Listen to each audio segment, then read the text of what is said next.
대한강통신 주주 여러분들 안녕하세요. 차트의 흐름을 읽는 사람 차순입니다. 네, 오늘은 제가 대한강통신 주주 여러분들에게 사과 먼저 드리고 시작을 해야 될 것 같아요. 제가 지난주 금요일에 대한강통신 영상을 찍고 올렸을 때까지만 해도 유상증자 이야기가 전혀 안 나왔어요. 근데 영상이 올라가고 몇 시간 뒤에 유상증자 공시가 나왔죠. 그래서 여러분들이 저에 대한 오해를 하셨을 것 같아요. 물론 주식은 각자 판단으로 하는 거지만 그래도 여러분들이 저를 믿고 보신다는 걸 너무나도 잘 알고 있기 때문에 그 무게감을 제가 더 크게 느끼고 있습니다. 그래서 오늘은 유상증자 이후에 대한강통신 진짜 괜찮은 거냐? 지금 이 가격이 완전히 망한 자리냐? 내 계좌는 이제 박살이 났느냐? 아니면 기회의 구간이냐? 내일 장을 포함해서 앞으로 어떻게 대응을 해야 되는지 제가 이 세 가지에 집중해서 냉정하게 있는 그대로 말씀드릴게요. 본격적으로 영상 들어가기 전에 여러분 좋아요 한 번만 눌러주세요. 제가 요즘은요 좋아요 숫자를 보고 내가 이 종목만큼은 진짜 궁금해 하시는 분들이 많구나. 내가 밤을 새워서라도 공부를 더 해야겠다. 이렇게 판단을 하거든요. 여러분들이 2초만큼 좋아요를 딸깍 누르는 그 한 번의 클릭이 제가 더 깊게 공부를 해서 여러분들의 계좌에 도움이 되는 정보들을 가져오는 힘이 됩니다. 좋아요 부탁드리고요. 문자 주시면 제가 정확한 차트 흐름, 일반 개미들은 모르는 레포트, 해외 증시 자료까지 그때그때 보내드리겠습니다. 자, 일단은 다트 공시 먼저 볼게요. 신규 발행 주식 수가요. 2,350만 주예요. 증자 전에는 발행 주식이 1억 3,980만 주였죠. 그러니까 단순 계산을 하자면요. 증자 비율이 17%에서 18% 정도 돼요. 액면가는 500원이고요. 이거는 예전가에 따라서 주가 흐름에 따라서 1차, 2차 확정가가 다시 정해져요. 근데 중요한 건요. 이 돈을 어디에 쓰느냐거든요. 공시를 보시면요. 시설 자금이 35억, 운영 자금이 269억, 채무 상환 100억. 여기서 포인트는요. 운영 자금이 압도적으로 크다는 거예요. 이게 왜 중요하냐면요. 회사가 점점 망해가는 상황이라면 유상증자 목적의 타 법인 증권 취득이나 영업 양수 자금에 이런 거가 거의 안 나오고요. 대부분 채무 상환이나 연체 해결식으로 찍힙니다. 근데 대한강통신은 채무 상황이 100억이 잡혀 있어요. 근데 더 큰 금액이요. 운영 자금이에요. 이 말은 뭐냐면요. 지금부터 해야 될 일들이 많다라는 말이에요. 원재료를 미리 확보를 해야 되고요. 증가하는 수주를 소화를 하려면 재고도 쌓아야겠죠. 그리고 인캡 아메리카 쪽이랑 미국 프로젝트를 들어가면요. 초기 비용이 엄청 들어가요. 그래서 저는 이 유증을요. 회사가 돈이 없어서 연명을 하려고 하는 유증이 아닙니다. 내년부터 들어올 수주를 감당하기 위한 어쩌면 준비 단계 유증이다. 이렇게 해석을 하고 있습니다. 물론 단기적으로는 기존 주주분들이 너무 최악이겠죠. 그래서 오늘 주가가 거의 15%가 하루 만에 쭉 빠져버렸어요. 근데 이 이벤트 자체가요. 회사의 사업 모델이나 중장기 스토리를 무너뜨리느냐? 그게 전혀 아닙니다. 그래서 우리가 한번 생각의 프레임을 한번 바꿔볼 수가 있어요. 유상증자가 무조건 악재일까요? 근데요. 제약이나 2차 전진, 통신, 인프라 같이요. 대규모 성장 산업에서는 유증 없이는 성장이 절대 안 나옵니다. 공장을 돌려야 되죠. 인력을 뽑아야 되죠. 또 해외에 법인도 설립을 해야 되겠죠. 재고도 쌓고 이 모든 걸요. 회사가 자기 돈, 자기 벌이로만 하기가 절대 어렵습니다. 그래서 보통은 성장 궤도에 올라가기 전에 한번 크게 이렇게 유증을 하고 그 다음에 실적이 터집니다. 저는요. 지금 유증이 나와서 무조건 호재다 이렇게 말할 생각은 전혀 없어요. 제가 대한강통신에 100원이라도 받았나요? 저도 대한강통신 주주입니다. 근데요. 이게 단기적으로는 주가에 피로감이 분명히 쌓여요. 근데 제가 말씀드리고 싶은 건요. 유증이 나와서 끝났다가 아니고요. 오히려 내년에 성장 여력을 확보했다라고 생각을 하시면 될 것 같아요.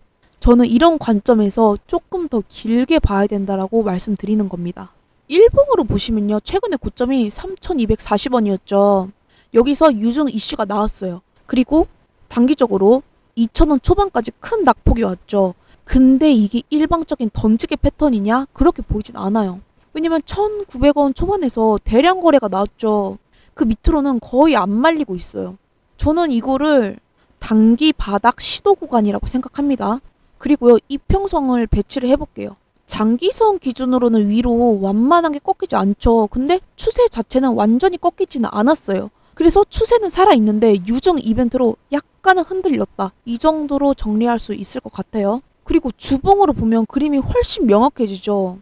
대한강통신이요, 작년에 400원대에서 500원까지 다시 원위치로 갔어야 돼요. 근데 지금은 얼마예요? 2,000원대 초반에서 버티고 있죠. 이거는 거래량이 예전처럼 완전히 죽은 게 아닙니다. 그리고 꾸준히 유지가 되고 있죠. 그래서 지금 상승 추세에서요, 조금만 눌리고 있는 그림입니다. 그리고 마지막으로 유증 공시가 나오고 다음날에 움직임을 보면 시가부터 개파락이 나왔죠?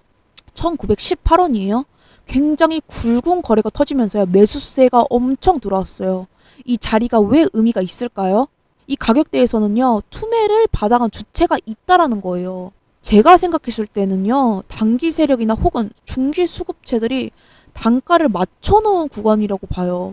그래서 내일장 기준으로는요, 저는 1차 매수 1,950원까지는 생각을 하고요.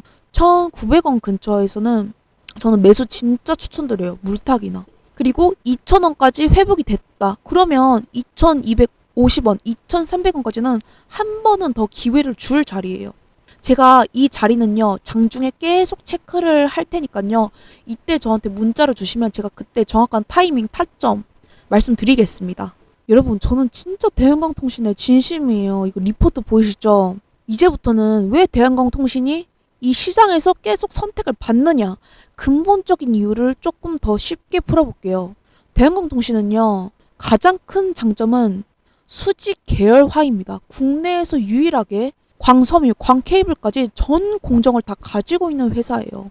보통 케이블 회사에서는요, 광섬유가 밖에서 사와서 그걸 감아서 만드는 케이블 정도죠. 근데 대한강통신은 유리 단계부터 다 직접 만들어서 끝단까지 케이블을 생산을 합니다. 이게 왜 중요할까요? 원가부터 경쟁력이 있고요. 원가부터 잡고 있으니까 더 효율적으로 통제를 할 수 있겠죠. 그리고 무엇보다 근본은 기술에 대한 신뢰도잖아요. 하지만 대한강통신은 1970년대부터 이 사업을 해왔기 때문에요. 뭐 국내부터 해외 통신사들이요, 이미 오랫동안 써본 회사예요. 그래서 미국 인프라 투자, 전력망 교체 같은 이슈가 나오면요, 자연스럽게 후보군에 올라가는 종목입니다. 지금 미국은요, AI 데이터 섹터 때문에 광케이블 수요가 폭증하고 있어요. 근데 문제는요, 통신용 케이블 공급이 턱없이 부족하다라는 말이에요. 기존 플레이어들은요, 데이터 섹터 고부가 케이블에 집중을 하고 있고요. 이러다 보니까 통신망, 특히 소화를 해야 되는 물량이 굉장히 딸립니다. 여기에 대한강통신이 인캡 아메리카를 인수를 했죠. 그래서 요건을 충족한 회사로 포지션을 잡았습니다. 이게 정말 시너지가 크겠죠. 그리고요, 회사 쪽에서 밝힌 2-3년 동안 중기 전망을 보면 톤이 굉장히 자신감이 있어요. 2-3년 동안 지속적으로 회복 구간으로 보고 있고요. 미국 데이터 센터, 전력망 교체 등으로 통신이나 전력 수요가 계속 증가할 거라고 보고, 미국 광케이블 수요를 30%를 차지를 해요. 하지만 공급이 굉장히 부족하죠. 모든 것들을 다 종합해서 미국 시장에서 1%에서 2%만 점유를 해도요, 이건 충분히 영업이 날 수 있어요. 이렇게 이야기를 합니다. 물론 회사가 하는 말이라고 100% 믿으면 안 돼요. 그래도 최소한요, 우리가 앞으로 2-3년 동안 이 정도 그림을 그리고 있다라는 방향성은 확실하게 보여준 거죠. 자, 이제 조금은 민감한 이야기를 해볼게요. 세력 수급 이야기입니다. 이거는 어디까지나 제가 차트랑 거래량, 공시를 같이 놓고 주관적으로 보는 관점이라는 거 먼저 말씀드릴게요. 그리고 유증으로는요, 단기 모멘텀으로는 일부 정리가 됐어요. 그리고 반대로 중장기 수급 주체들이 단가를 맞추면서 들어오고 있는 구간이죠. 왜냐면요, 유증 발표 이후에도 거래량이 완전히 죽지 않았어요. 그리고 지금 일정 수준으로 어느 정도 유지가 되고 있죠. 지금 1,900원 밑으로는 강한 투매가 더 안 나고 있어요. 그리고 주봉 추세선이 아직까지는 지지가 되고 있어요. 저는 그래서 지금 구간을요, 끝났으니까 손절을 해야 되는 구간이 아니고요. 유증 이벤트로 잠깐은 흔들렸지만 여전히 중기 성장 스토리에서는 유효합니다. 여러분들이 지금 많이 힘드시겠죠. 당연히 하루 만에 15%가 떨어졌는데 누가 안 힘들어요. 당연히 힘듭니다. 여러분, 제가 여기서 진짜 현실적으로 이야기를 할게요. 제가 최근에 문자들을 보면 정말 다양한 사연들이 있어요. 학자금 대출 이자 갚는다, 월급 대부분 나가신다, 뭐 부모님 노후 준비를 제대로 못 해주셔서 늘 마음에 걸린다, 아이들 교육비 때문에 투자 한번 잘해보고 싶다. 여러분, 저도 사람이다 보니까요, 그런 문자를 볼 때마다 진짜 이분들 제대로 된 상승 사이클을 한번 제대로 타게 해드리고 싶다, 이런 생각이 늘 듭니다. 그래서 오늘처럼요, 이렇게 종목 하나를 깊게 파서 영상으로도 드리지만 제가 사실 장중에서는 그 세밀한 타점들을 영상으로는 절대 말씀드릴 수가 없어요. 왜냐면 주가는 그때그때 달라지잖아요. 그래서 지금 이 구간에는 분할 매수 괜찮다, 여기서는 조금만 줄이시자, 이 자리는 다시 볼 수 있으니까 욕심 부리지 말자, 이렇게 디테일하게 제가 실시간 관점을 공유해드리고 있습니다. 그리고 실시간 레포트 자료 이런 거 다 그때그때 보내드리고 있어요. 나는 적어도 다른 사람들보다는 먼저 알고 싶다. 왜냐면 리포트 하나, 뉴스 하나에도 먼저 달라지는 게 주가예요. 근데 그 타이밍을 놓쳐서 저희들이, 사람들은 돈을 버는데 저희는 돈을 잃죠. 저는 그래서 그 정보들을 여러분들에게 같이 알려드리고 싶은 그냥 그 마음뿐입니다. 같은 생각이신 분들은요, 저에게 번호로 문자로 대한강통신이라고 남겨주세요. 제가 그러면 올해 연말, 내년 초까지 여러분들이 조금이라도 따뜻한 연말 보내실 수 있게 도와드리고 싶습니다. 최대한 도와드릴게요. 지금은요, 여러분, 대한강통신은 유증 일정에 따라서 변동성이 한 번은 더 나올 수도 있고, 뭐 두 번, 세 번 나올 수도 있겠죠?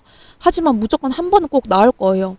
하지만 반등이 나올 수가 있어요. 그때 비중을 정리를 하면서 리스크를 같이 가져가는 게 좋죠. 중기적으로 보면 미국, 방산, 전력, 인프라까지 세 가지 축이 같이 돌아가기 때문에 저는 1년에서 2년 사이에는 다시 한 번이 아니죠, 여러 번은 재평가를 받을 수 있는 후보군 중에 굉장한 후보예요. 자, 오늘 대한강통신을 조금은 길게 이야기를 해봤는데요. 요약을 하자면 유상증자 때문에 단기적으로는 흔들렸어요. 하지만 공시 내용을 뜯어보면 기업 연명이 아니고요, 내년 2026년을 성장하는 유증에 가깝죠. 사업 구조, 기술력, 모든 스토리를 봤을 때요, 2년에서 3년의 스토리는 분명히 살아 있습니다. 오늘 영상 보시면서 조금이라도 마음이 괜찮아지셨다, 내일 대응하는데 도움이 됐다 싶으시면 좋아요 부탁드릴게요. 오늘도 영상 시청해주셔서 감사하고요. 저희는 내일 장에서 다시 또 뵙겠습니다. 따뜻한 연말 보내주세요. 그리고 영상 끝나기 전에 좋아요, 구독 부탁드리겠습니다. 감사합니다.